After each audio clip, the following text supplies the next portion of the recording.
매일 성경과 함께하는 오늘의 큐티 시간입니다. 3월 30일 오늘의 말씀은 마태복음 25장 31절에서 46절입니다. 인자가 자기 영광으로 모든 천사와 함께 올 때 자기 영광의 보좌에 앉으리니 모든 민족을 그 앞에 모으고 각각 구분하기를 목자가 양과 염소를 구분하는 것 같이 하여 양은 그 오른편에 염소는 왼편에 두리라. 그때의 임금이 그 오른편에 있는 자들에게 이르시되 내 아버지께 복받을 자들이여 나와 창세로부터 너희를 위하여 예비된 나라를 상속받으라.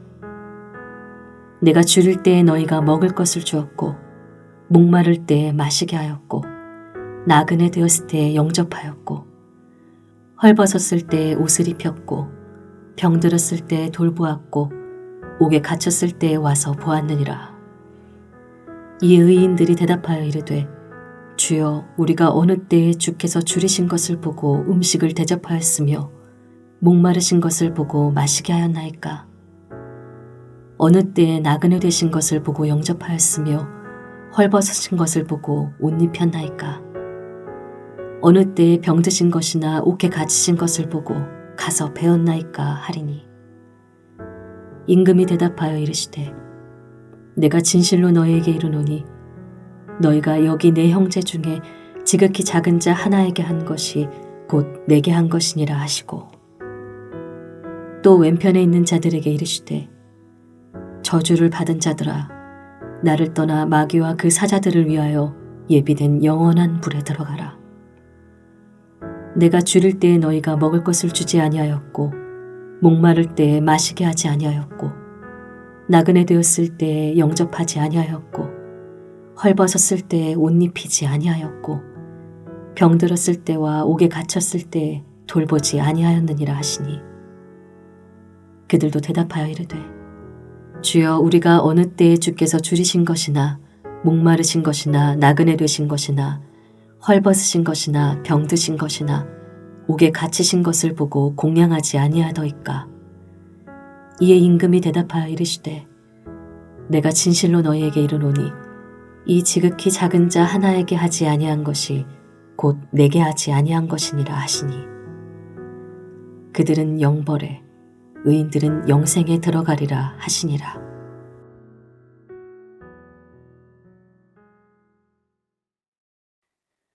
오늘 본문은 양과 염소를 나누는 심판 이야기입니다.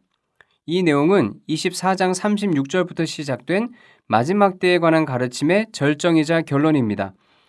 특히 지금까지 나온 비유들, 곧 충성되고 지혜로운 종과 악한 종의 비유, 열 처녀 비유, 달란트 비유에서 주님의 재림을 기다리는 사람들에게 요구되는 그 충성과 준비성이 무엇인지, 주님이 주신 기회를 활용해서 적극적으로 해야 하는 일이 무엇인지 구체적으로 밝혀주는 본문입니다. 이야기는 간단합니다. 주님이 영광 중에 다시 오실 때 마치 목자가 양과 염소를 구분하듯이 의인과 악인을 갈라 의인은 주님의 오른편에 악인은 왼편에 둘 것입니다. 그런 다음 오른편에 있는 자들에게는 하나님의 복과 하나님의 나라의 상속을 선언하시고 왼편에 있는 자들에게는 저주와 영원한 형벌을 선언하실 것입니다. 예수님이 가장 강조하시는 것은 예수님의 오른편에 있을 사람과 왼편에 있을 사람을 구분하는 그 기준입니다. 그것은 바로 지극히 작은 자, 즉 고난에 처한 연약한 사람을 사랑했느냐 혹은 외면했느냐입니다. 줄인 자를 먹이고 목마른 자를 마시게 하고 나그네 된 자를 영접하고 헐벗은 자를 입히고 병든 자와 옥에 갇힌 자들을 돌본 사람들은 하나님 나라를 상속받습니다. 반면 고통을 겪는 자들, 연약한 자들을 보고도 모른 채 한 사람들은 하나님 나라에서 추방되어 영벌을 받을 것입니다. 앞의 비유들에서 충성스러운 종들이 수행했던 책무, 슬기로운 처녀들이 준비한 기름, 5달란트 받은 종과 2달란트 받은 종이 기회를 놓치지 않고 실행한 일, 그것들이 상징하는 바가 바로 지극히 작은 자를 사랑하는 것입니다. 이것이 바로 주님의 재림을 준비하는 일입니다. 그 날에 하나님의 백성으로 인정받고 하나님 나라에서 즐거움을 누리기 위해 반드시 해야 하는 일입니다.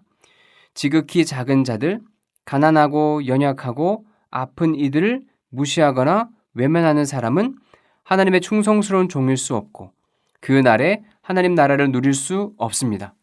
지극히 작은 자를 사랑하는 것이야말로 믿음의 발현이자 결실이기 때문입니다. 우리는 지극히 작은 자들을 찾아야 하고 우리의 능력과 자원을 적극적으로 이용해서 그들의 친구가 되어야 합니다. 먼저는 우리 공동체 안에, 나아가 우리 주변에 있는 작고 연약한 사람들과 사랑을 나눠야 합니다. 그것이 주님이 우리에게 맡기신 일이며 우리에게 기대하시는 충성이자 순종입니다. 이 일을 하지 않는다면 그것이 불충이고 불순종입니다. 또 하나 주목할 점은 예수님이 지극히 작은 자들을 자신과 동일시하셨다는 것입니다. 이로써 주님은 자신이 작은 자들을 얼마나 소중히 여기시는지, 그리고 연약한 이웃을 섬기는 일이야말로 예수님 자신을 섬기는 일임을 가르치셨습니다.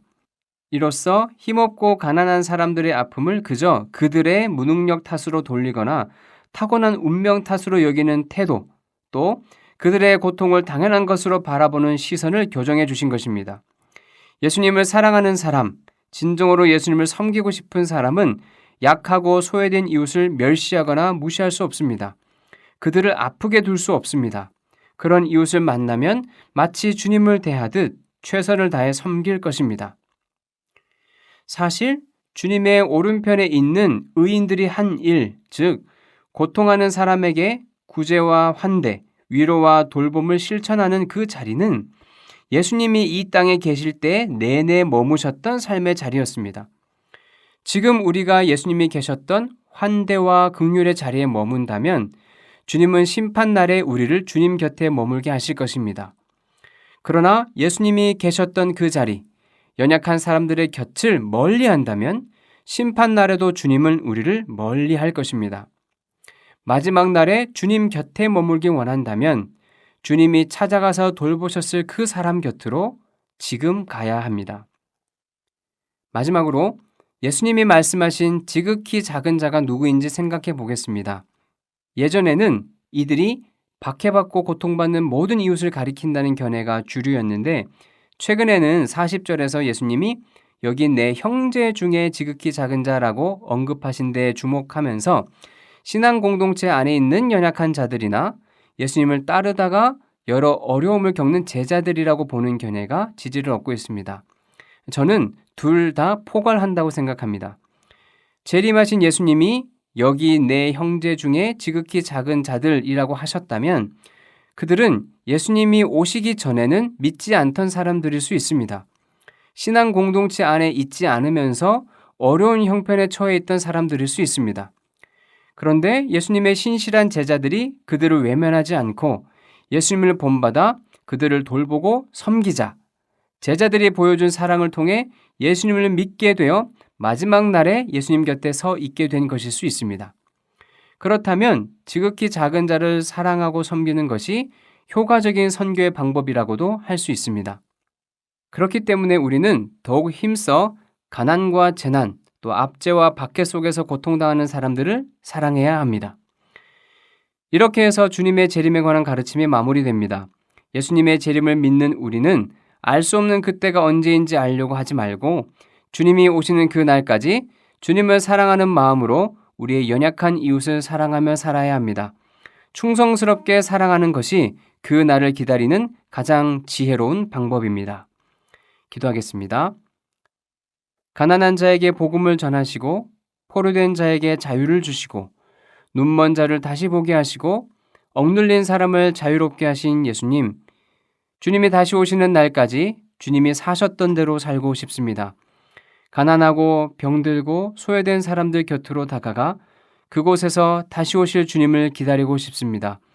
저희에게 믿음과 충성을 더하여 주십시오. 예수님의 이름으로 기도드립니다. 아멘.